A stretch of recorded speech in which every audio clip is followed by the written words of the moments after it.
God's called you and made you to be accepted and beloved. Now, here's the thing. One of the number one things that's going to come against you is that you're not going to feel accepted by God. Because there's sins and there's lists in your mind that tell you that you're not good enough. True? Put your hands up if you feel that has been a part of your life at times. Look around the room. Keep your hands up high. Look around the room. That's pretty much everyone. At times, we have struggled because we feel that the way we are has not stacked up to be good enough. Right? So, Jesus has made us accepted in the beloved. Okay? He's made you accepted. That means that you can't do anything else to be accepted because He's already accepted you. You can't have a chat with Jesus and say, you know what, I don't know if I'm too accepted. God's like, hang on a minute, the hammer's already come down, it's done. You're accepted. Nothing you can do more, nothing you can do less can make you in or out. You guys know the story? It's like, you can't do anything more to impress God. He's already impressed. You know, like my little boy Benjamin, he was on fire tonight. But when I see him, my heart like explodes with love. I see that little boy and I grab him and I say, I love you and I'm so proud of you. Can I tell you, he's like 2.5. There's nothing he's done that has like majorly blown my life away.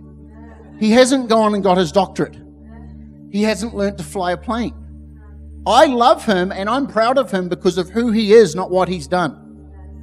My heart explodes with joy when I see him because of who he is to me and who I've decided to be to him. Get this. Because God looks at you and He's in love with you and He's so proud of you before you try and do anything. My little boy, it's like he's too little to try and do anything. He's like, milk. Hungry. I'm like, here you go, you can eat, you can drink milk. He's like, can we go outside? We'll look at the airplanes. Hey, that's the extent of my boy, and yet I couldn't be more proud of him than I'm proud of him right now. You know, and even when he's naughty, I refuse to call him a bad boy. He's a good boy.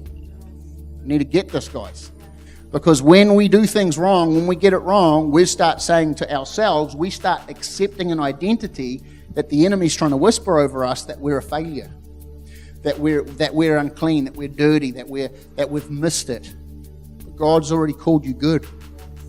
That's what holy is. It means perfect. Somebody getting this?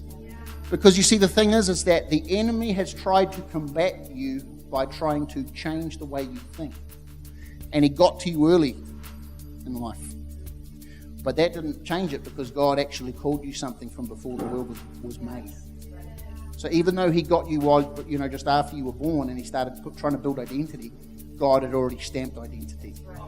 So we need to get back to that identity and we need to actually get back to the place where God can actually have a clear channel of the way He feels.